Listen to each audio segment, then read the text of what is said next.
Hello friends, how are you? नमस्कार, मैं cell Virendra Kumar और आप देख रहे हैं हिरक आईएएस चैनल। इस पर जो है हम ढेर सारी बातें करते हैं करंट अफेयर्स से, सिविल सर्विसेज प्रिपरेशन से रिलेटेड। तो आप जो है इस वीडियो में बने रहिए। हम बात करेंगे 20 जुलाई 2024 के daily highlights PT important points के बारे में। तो इस वीडियो में हम कवर करेंगे election of president to European commission, governors and presidents, privileges and immunity provided by the Indian constitution. और हम बात करेंगे resignation of the UPSC chairman और उनके क्या सिनारियो रहे। और आगे हम बात करेंगे वर्ल्ड हेरिटेज साइट में ईस्ट ईस्टर्न स्टेट्स का इम्पोर्टेंट साइट का सिलेक्शन क्राइटेरिया में एंट्री होना, ये सारी चीज़ों के बारे में बात करेंगे। तो चलिए वीडियो शुरू करते हैं। फ्रेंड्स, जैसा कि आप देख रहे हैं, ये आर्टिकल है जो कि GS2 इंटरनेशनल रिलेशन से रिलेटेड है and this is published on the press information bureau website. In this article, PM congratulates Ursula von der Leyen on being re-elected as European Commission President. So European commission president के तौर पर Ursula von der Leyen का election हुआ है, री elected हुए हैं। उससे रिलेटेड जो है प्राइम मिनिस्टर ने, श्री नरेंद्र मोदी ने उनको बधाइयां भेजी हैं। Prime minister Narendra Modi today congratulated Ursula von der Leyen on being reelected as the president of the European commission. Shri Modi said he looks forward to working together to strengthen the Indian and European Union strategic partnership. Friends, he posted on the X writing, congratulations on your re-election as the President of European Commission. Looking forward to working together to strengthen the strategic partnership for global good.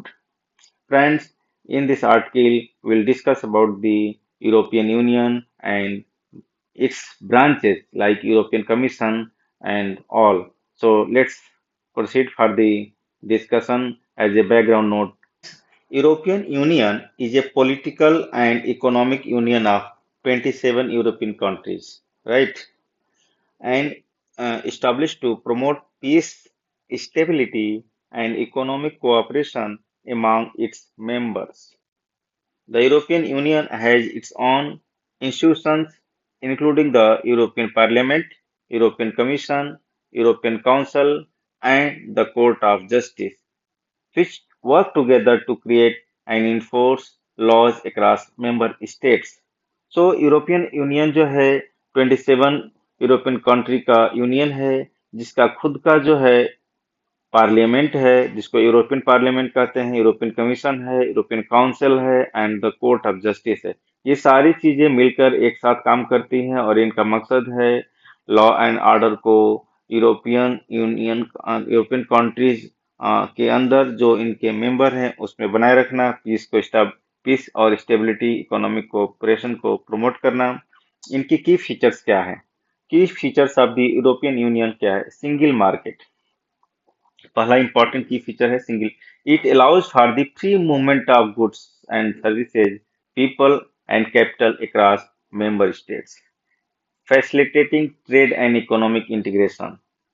कितनी अच्छी बात है। Second point है eurozone, A monetary union of 19th European union countries that use the euro as their currency, aiming for economic stability and integration. So friends, जो जो European union के अंतर्गत जो कुछ 19 यूरोपियन यूनियन कंट्रीज हैं, उनके अंदर एक ही करेंसी चलती है जिसको यूरो कहते हैं, और इसका मकसद जो है इकोनॉमिक स्टेबिलिटी और इंटीग्रेशन को बनाए रखना है। किसी प्रकार का टर्बुलेंस से ये कंट्री जो है सेफ रहती है। थर्ड की फीचर है कॉमन पॉलिसी। जो भी बनेगी पॉलिसी वो सारे यूरोपियन यूनियन कंट्रीज के अंदर यूनिफॉर्म रूप से इम्प्लीमेंट होती हैं। So, European Union implements common policies on various issues, including agriculture, fisheries, regional development, and environmental protection. Fourth है Schengen area. It comprises of 26 European countries that have abolished passport and other types of border controls at their mutual borders, allowing for free and unrestricted movement of people. तो आप देख रहे हैं कि एक सेंजन area create किया गया है जिसके अंतर्गत 26 यूरोपियन कंट्रीज ने पार्टिसिपेट किया है। टोटल नहीं, एक यूरोपियन कंट्री जो है नहीं है। और इनका मकसद जो है फ्री मूवमेंट है, चाहे वो ट्रेड से रिलेटेड हो, चाहे पीपुल का आना जाना हो, सब कुछ फ्री है, पासपोर्ट की कोई जरूरत नहीं है। ठीक है। फिफ्थ की फीचर है foreign and security policy. The European union aims to promote peace and security through a common foreign policy and collective defense agreements। तो इसका मकसद जो है यूनिफॉर्म फॉरेन पॉलिसी और सिक्योरिटी पॉलिसी इम्प्लीमेंट करना European union countries के अंदर, जिसका मकसद होता है पीस को प्रमोट करना, सिक्योरिटी को प्रमोट करना। Democracy and human rights. The European union is committed to promoting democratic values, human rights, and the rule of the law, both within its border and globally। Seventh है cohesion and solidarity। Through structural funds and regional policies, the European Union aims to reduce economic disparities and promote social and economic cohesion among member states। So these are the basic key features of the European Union that is very important for these countries to maintain peace, prosperity, and economic cohesion and cooperation. Thus, the European Union has played a significant role in fostering cooperation and integration in Europe, contributing to continent's political and economic stability. Since I am discussing here the current news related to the European Commission, that is the executive branch of the European Union, let us discuss some details about the European Commission. President is re-elected, and that is why the European Commission is in news. It is responsible for proposing legislation, implementing decisions, upholding European Union territories, and managing the day-to-day operations. Its headquartered in Brussels, Belgium. The Commission operates independently of national governments and is led by a team of commissioners, one from each European Union member state. That means total will be 27 commissioners. The President of the European Commission, that is currently re-elected, the Ursula von der Leyen. The Commission plays a key role in shaping European Union policies, including economic, environmental, and social issues, and works to ensure the consistent application of the European Union laws across all member states. So, friends, now I will discuss about the immunity to the governors provided by the Indian Constitution. Since this article related to the governor's power and privileges and immunity uh, provided to them in the states is because of some working employee file an appeal to the Supreme Court against the Bengal governor. That's why the issue was raised. So let us discuss the power of governors and the immunity provided to them by the Indian Constitution. Friends, जैसा कि आप देख सकते हैं, supreme court agrees to examine constitutional provisions granting immunity to governors, and this news is published in the Hindu and Indian Express, page 3 and page 1 respectively, and this is relevant to the GS2 Polity and Governance of the UPSC exam. So a bench headed by the Chief Justice DY Chandrachud also issued a notice to the West Bengal government on a plea of a contractual woman employee who has alleged molestation by the State Governor C.V. Anand Bose. So this news is very uh, relevant to the society that इतना बड़ा पद पर होने के बावजूद भी governor जो इतना प्रेस्टिजियस पोजीशन होता है, कॉन्स्टिट्यूशनल पोजीशन होता है, उसके ऊपर इस तरह का गंभीर आरोप किसी कॉन्ट्रेक्चुअल वन एम्प्लॉय ने लगाया है, तो ये बहुत ही बड़ी बात है। और ये क्या कितनी सच्चाई है वो तो सुप्रीम कोर्ट ही बताएगा, इसके बारे में जजमेंट देगा। लेकिन ये इस मुद्दे को जो है हल्के में नहीं लेना चाहिए। ये जो है सुप्रीम कोर्ट के सामने ये मुद्दा आया है, तो इसमें जो है सुप्रीम कोर्ट को एग्जामिन करना है कि क्या हाँ गवर्नर के अगेंस्ट कोई एक्शन लिया जा सकता है जिसको कॉन्स्टिट्यूशन ने इम्यूनिटी प्रोवाइड किया है। तो चलिए देखते हैं। सो फ्रेंड्स, जैसा कि हम देखते हैं article 361 of the Indian constitution, this provides a special protections to the president and governors of Indian states.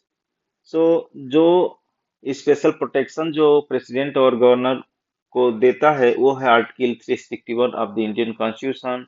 It outlines their immunity from the criminal proceedings and legal suits for actions taken in the course of their official duty. तो यदि president हो या governor of the Indian states हो, यदि वो official duties के दौरान किसी प्रकार का जो एक्शन लेते हैं उसके अगेंस्ट जो होए, ये आर्टिकल 361 इम्यूनिटी प्रोवाइड करता है from criminal proceedings and legal suits. तो ये जो है सीधा सा लिखा हुआ है कि ये ऑफिशियल ड्यूटी से रिलेटेड कोई एक्शन लेते हैं उसके अगेंस्ट जो है इम्यूनिटी प्रोवाइड करता है। मुझे नहीं लगता है कि ये जो है पर्सनल डोमेन में कोई ये इम्यूनिटी प्रोवाइड करने के लिए आर्टिकल जो है कोई लाइट देता है। चलिए देखते हैं कि प्रोविजंस क्या है आर्टिकल 361 के। इम्यूनिटी फ्रॉम लीगल प्रोसीडिंग्स, ठीक है। The president and governors can not be prosecuted in court for their official act while in office. देखिए यहाँ पर ऑफिशियल एक्ट की बात की गई है, ठीक है। They enjoy complete legal immunity during their tenure, ठीक है। अपने पूरे काल में जब वो प्रेसिडेंट हो या गवर्नरशिप में हो, तो उनके पूरे ऑफिशियल पीरियड में जो है उनको जो है लीगल इम्यूनिटी ये आर्टिकल का प्रोविजन प्रोवाइड करता है, और ये आर्टिकल 361 है, ठीक है। लेकिन ये ऑफिशियल एक्ट के अगेंस्ट इम्यूनिटी प्रोवाइड करता है, मैं यहाँ जोर दे रहा हूँ। और जो एलिगेशन सेक्सुअल हरासमेंट का, मोलेस्टेशन का लगा है, मुझे नहीं लगता है कि ये कोई ऑफिशियल एक्ट है, ठीक है। तो अब ये सुप्रीम कोर्ट ही फैसला लेगी। सो नो अरेस्ट और imprisonment, they cannot be arrested और इम्प्रिजन्ड while होल्डिंग ऑफिस।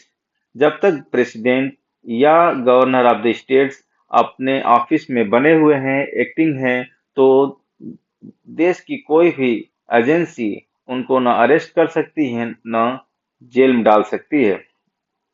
तो इस तरह का उनको इम्यूनिटी प्रोवाइड किया गया है। No civil proceedings, no civil proceedings can be initiated against them in respect of any act done in their personal capacity without giving 2 months notice. और यदि कोई सिविल प्रोसीडिंग्स भी शुरू करनी है उनके अगेंस्ट, तो पहले 2 महीने का नोटिस पीरियड सर्व करना पड़ेगा, ठीक है। तो अभी देखते हैं कि रोल ऑफ द गवर्नर क्या है। सो आप जानते हैं जो governor act as the representative of the president in the state. तो हमारा जो है सिस्टम सिस्टम जो है फेडरल है और समटाइम्स यूनिटरी है। तो फेडरल स्ट्रक्चर के तौर पर जो है हर स्टेट्स में जो है गवर्नर, लेफ्टिनेंट गवर्नर जो है अपॉइंट किए जाते हैं। और जो स्ट्रक्चर को यूनिटरी प्रोवाइड करता है वो है प्रेसिडेंट जो है डायरेक्टली कंट्रोल करता है स्टेट्स को through the governor. That's why governor act as the representative of the president in the state. So second, the executive powers क्या है गवर्नर के। Governor exercises executive powers on behalf of the state government and has the authority to appoint the chief minister and other ministers. So governor जो है chief minister को appoint करता है after election in the states legislative assembly, action for the legislative assembly and their other ministers. Legislative role क्या होता है governor का? Governor summons and prorogues the state legislature and can dissolve the legislative assembly. This is the power of the governor that summons and prorogues the state legislature and can dissolve the legislative assembly if the situation happens or occur. Judicial powers क्या है? Governor has the power to grant pardons. तो governor के पास ये power है कि वो किसी को माफी दे सकता है, पार्डन्स कर सकता है, रिप्रीव्स कर सकता है और कम्यूटेशन इन सर्टेन केसेस। ठीक है, किसी को सजा हुई हो तो उसके लिए भी गवर्नर को पावर है कि वो कुछ सजा माफ कर सकता है या कुछ मुक्ति दे सकता है। So governor plays a crucial role in maintaining the constitutional framework at the state level, ensuring the implementation of the central laws and facilitating the relationship between the states and the central government। तो ये एक कड़ी की तरह काम करता है कि जो है सेंट्रल के जो लॉज हों प्रॉपर रूप से इम्प्लीमेंट हों और स्टेट्स और सेंट्रल गवर्नमेंट में रिलेशनशिप अच्छी बने रहे, उसके लिए ये गवर्नर का काफी क्रुशियल रोल है इस रिश्ते को मेंटेन करने के लिए। ठीक है फ्रेंड्स, चलिए अब नेक्स्ट चलते हैं।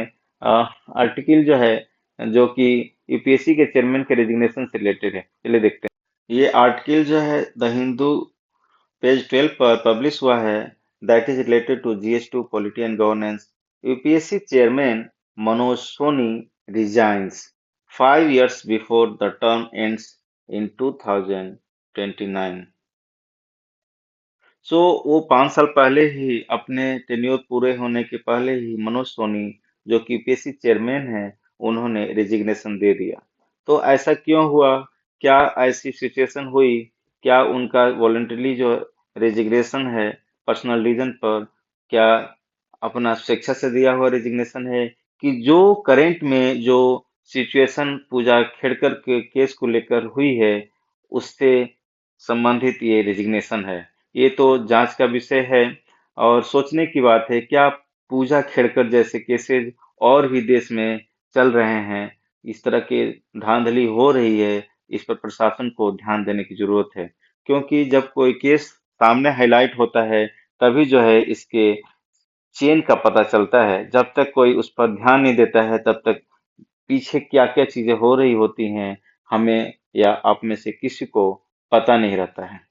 तो देखते हैं कि ये जो ये resignation not connected with ongoing controversy over civil service examination says sources, ऐसा कह रहे हैं कि ये कनेक्शन नहीं है, लेकिन अचानक से इस केस के दौरान ही ये जो रेजिग्नेशन आया है तो एक डाउट सा बन जाता है। तो ये तो बाद की बात है। हम पहले देखते हैं कि आखिर यूपीएससी के बारे में आप क्या जानते हैं, यूपीएससी क्या है और किस तरह की एग्जाम्स को कंडक्ट करती है और यूपीएससी का जो है इंडियन कॉन्स्टिट्यूशन के किस आर्टिकल के अंतर्गत इसका कंस्ट्रक्शन हुआ है, कॉन्स्टिट्यूशन हुआ है। चलिए देखते हैं। UPSC is a constitutional body established under the Article 315 to 323 of the Indian Constitution। So Article 315 से लेकर 323 जो है ये यूपीएससी के बारे में बात करता है। These articles provide the framework for the composition, appointment and functions of the UPSC। So relevant details related to these provisions are Article 315. It establishes the UPSC and state public service commissions in the state। Article 316 details the appointment and terms of the office of members, including the chairperson। Members are appointed by the President of India। तो यहाँ जो आया है case कि जो है हमारे UPSC chairman Manoj Soni ने रेजिग्नेशन दिया है, वो भी अपने टेन्योर के पूरे होने से पहले, जो कि 65 ईयर्स होता है या जो 6 ईयर्स का होता है, जो भी पहले पूरा हो जाए उसमें उनको टेन्योर पूरा माना जाता है। लेकिन उन्होंने इससे पहले ही रेजिग्नेशन दिया है, कुछ कंट्रोवर्सी है जो कि हमने बताया। तो अब क्या है सच्चाई वो तो जांच का विषय है। Article 317 provides for the removal and suspension of a member of the commission. Article 318 empowers the President to determine the number of members and the condition of service.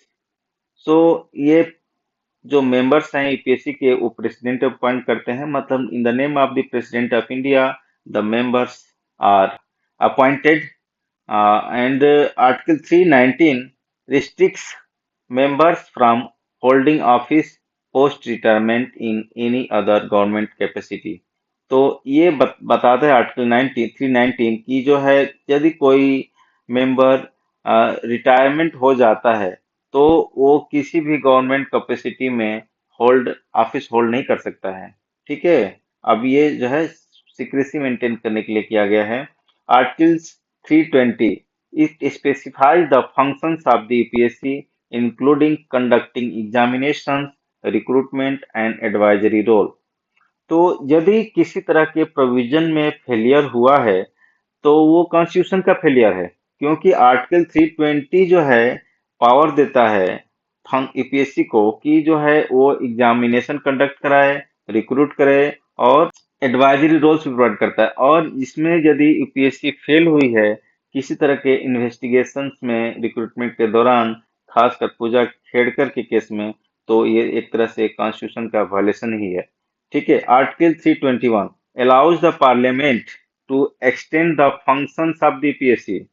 ठीक है, article 322 discusses the expenses of the commission which are charged on the consolidated fund of India. ठीक है, इसमें जो है article 322 जो है जो खर्चे हैं कमीशन को रन करने के लिए वो जो है कंसोलिडेटेड फंड ऑफ इंडिया से लिए जाएंगे, इसका डिस्कशन हुआ है। Article 323 provides for reports to be submitted by the PSC to the president who then places them before parliament. तो समय समय पर पीएससी जो है रिपोर्ट सबमिट करती रहती है प्रेसिडेंट को, और जो प्रेसिडेंट के थ्रू जो है जो रिपोर्ट का डिस्कशन पार्लियामेंट में होने के लिए प्रेजेंट किया जाता है। सो फ्रेंड्स, ये article 315 to 323 all talks about the UPSC and its related composition, functions, appointment and all.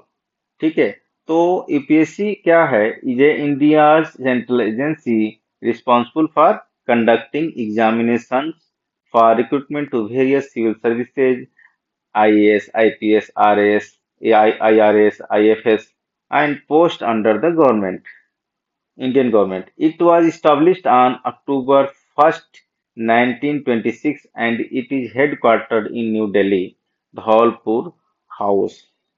Right? Role of the UPSC examination conduct कराती है for the recruitment to various civil services exams like IAS, IPS, IFS, and other central recruitment करती, manage the selection process for post in the government of India, ensuring merit based and transparent recruitment. तो यहाँ एक question बनता है कि क्या transparency maintain हो रही है? ये इतना बड़ा कंट्रोवर्सी बाहर आया है, ये कैसे हो गया? क्या प्रॉपर तरीके से रिक्रूटमेंट प्रोसेस को फॉलो किया गया?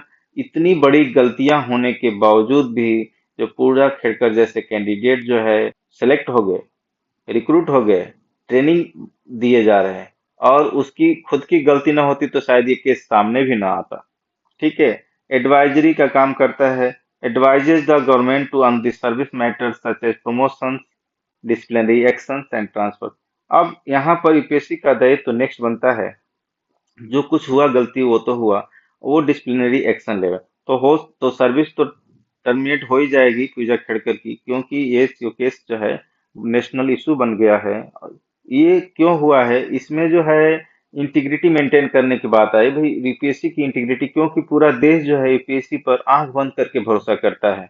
और यहाँ पर जो जो रूरल एरियाज के, जो देश के कोने कोने से जो मेधावी छात्र हैं, सपने बुनते हैं, तो उस सपनों को साकार करने के लिए यूपीएससी जो है एक भरोसे का एजेंसी है, ऑर्गेनाइजेशन है गवर्नमेंट की।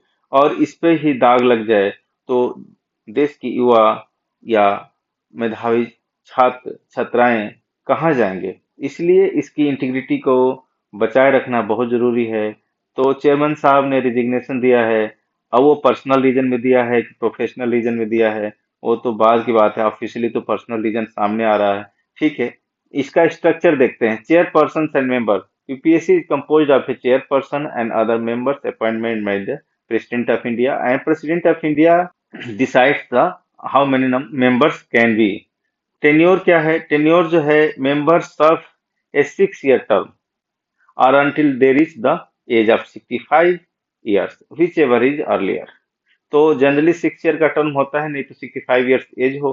अब वो 5 साल पहले ही छोड़ दिए, 2029 में उनका प्रेरणा पूरा होने वाला था चेयरमैन साहब का। The UPSC plays a crucial role in ensuring a merit based selection process, right, for the government positions, maintaining the integrity and efficiency of the public administration in India। So friends, ये जो UPSC का जो बहुत ही important role है public administration के क्षेत्र में, वो एग्जाम से लेकर के सिलेक्शन प्रोसीजर को फॉलो करना, मेरिट क्राइटेरिया को डिसाइड करना, A to Z जो है वर्क जो है यूपीएससी करती है। और इसमें कहीं ना कहीं चूक हुई है उसके पेपर, क्योंकि पूजा खड़कर ने एक नहीं कई गलतियां लगातार की हैं। अपना date of birth, name, mother's name, father's name, address, phone number, क्या क्या चेंज किए हैं उसने। और उसके बावजूद भी वो निकल के मतलब रिक्रूट हो गई, ट्रेनी बन गई, और जो है और ऑर्गेनाइजेशन को पता तक नहीं चला। ठीक है, तो ये इसके पीछे बहुत बड़ा हाथ भी हो सकता है। इतना आसान तो नहीं लगता है कि कोई इतनी आसानी से इतनी बड़ी गलतियां करके छुपते छुपाए निकल जाए। ठीक है दोस्तों, तो चलिए नेक्स्ट आर्टिकल हम डिस्कस करते हैं अहम मॉडर्न वर्ल्ड हेरिटेज साइट के बारे में। This is article related to culture, GS paper 1, and it is published in the Indian Express at page number 10. This is about Assam's 700 years old Moi dams to be considered for World Heritage List. The nomination dossier for the Moi dams was sent more than a decade ago and is presently on the tentative list of UNESCO World Heritage Site, which is the first step towards the monument becoming a part of the final list। सो हमारा ये अहम dynasty का मोइडाम्स जो है UNESCO के world heritage site की list में आ गया है। और इससे उम्मीद बन गई है कि हो सकता है ये मोनूमेंट जो कि 700 years ओल्ड है, ये जो है यूनेस्को वर्ल्ड हेरिटेज साइट का हिस्सा बन जाए। तो चलिए देखते हैं कि जो है ये मोइडाम्स क्या है अहम डिनास्टी का। फ्रेंड्स, अहम मोइडाम्स are burial mounds of Ahom kings and nobles, located mainly in the Karadio districts of Assam, India। सो ये एक बॉरियल माउंट्स है अहम डिनास्टी का, जिसको अहम माइडॉम्स बोलते हैं। These structures resemble the ancient pyramids of Egypt and are significant for their architectural and cultural values। तो जैसा कि इजिप्ट का पिरामिड है, वैसा ही मिलता जुलता ये स्ट्रक्चर है अहम माइडॉम। The Maidoms serve as the resting places for members of the Ahom dynasty who ruled Assam for nearly 600 years from the 13th to 19th century। तो ये अहम डिनास्टी, असम की अहम डिनास्टी के बारे में आप जानते होंगे, हिस्ट्री पढ़ा होगा। उसमें ये जो है अहम माइडॉम्स जो है, इनके जो मेंबर्स रहे हैं, किंग्स रहे हैं, नोबल्स रहे हैं, रूलर्स रहे हैं, उनकी जो है रेस्टिंग प्लेस मतलब मरने के बाद वहां पर उनको रखा गया है, जो कि 600 साल से भी पुरानी है। That is related to 13th है टू द 19th सेंचुरी। की फीचर्स क्या है इसका? Construction. Moidams are constructed with earth and bricks, मतलब मिट्टी और ईंट के बने हैं। कवरिंग एंड, पहले के समय में ये सीमेंट और कंक्रीट से जुड़ाई नहीं होती थी, मड और ब्रिक से जुड़ाई होती थी, चिनाई होती थी। ठीक है, तो ये अर्थ एंड ब्रिक से बना हुआ स्ट्रक्चर है। Covering and underground vault where the deceased along with their possessions and occasionally servants were buried। तो वहां उनके लिए जो उनके सामान यूज करने वाले सामान थे, ज्वेलरीज थी, वो रखे गए थे। और कभी कभी उनके साथ दास दसिया भी को भी दफन कर देते थे ताकि उनकी सेवा करेंगे। कल्चरल सिग्निफिकेंस क्या है इस माउंट्स का? They reflect the rich history and traditions of Ahom civilization, showcasing their funerary practices and reverence for ancestors। उनके अपने पूर्वजों के लिए यादें, रिस्पेक्ट और उनका जो फ्यूनरल प्रैक्टिस है वो बताता है। यूनेस्को साइट स्टेटस क्या है? Efforts are underway to include the Ahom moidams in the UNESCO world heritage list and list due to their historical and ecological significance. जैसे कि बताया कि ये जो अहम मैदाम्स जो है लिस्ट में आ गया है और फर्स्ट स्टेप को क्रॉस कर चुका है। तो उम्मीद तो जग गई है, देखते हैं ये यूनेस्को वर्ल्ड हेरिटेज साइट में इंक्लूड होता है कि नहीं होता है। ये कराइयो देव Maidams, the first capital of Ahom Kingdom, is the most prominent site for these burial mounds, housing the remains of several Ahom kings and queens. Maidams not only provide insights into the Ahom dynasty's customs and social structure, but also serve as important archaeological sites, attracting researchers and tourists interested in the region's history. तो ये cultural, social structure और archaeological point of view से भी ये बहुत important है। यहाँ tourist और रिसर्चर आते रहते हैं जो कि वहाँ की रीजनल हिस्ट्री के बारे में इंटरेस्ट रखते हैं। सो फ्रेंड्स, इस वीडियो में यहीं तक। उम्मीद है कि ये वीडियो आपके लिए काम का रहेगा, आपको कुछ सीखने को मिला है। और यदि आपको ये फ्रूटफुल रहा, कुछ इन्फॉर्मेशन मिली, तो ज़रूर वीडियो को लाइक कर दीजिए। चैनल हिरक आईएएस को सब्सक्राइब कर दीजिए ताकि जो है आपको जब भी हम वीडियो अपलोड करें आपको नोटिफिकेशन मिल जाए। नोटिफिकेशन बेल को भी प्रेस कर दीजिए। अपने दोस्तों में वीडियो को शेयर कर दीजिए और आप हमसे जुड़े रहिए। हम जो है लगातार जो है इम्पोर्टेंट कंसेप्ट्स और उसके एनालिसिस और अदर रिलेवेंट वीडियोज सब्जेक्ट्स के लेकर आते रहते हैं। तो चैनल को सब्सक्राइब करना मत भूलिएगा। थैंक यू फ्रेंड्स, मिलते हैं नेक्स्ट वीडियो में। Bye bye.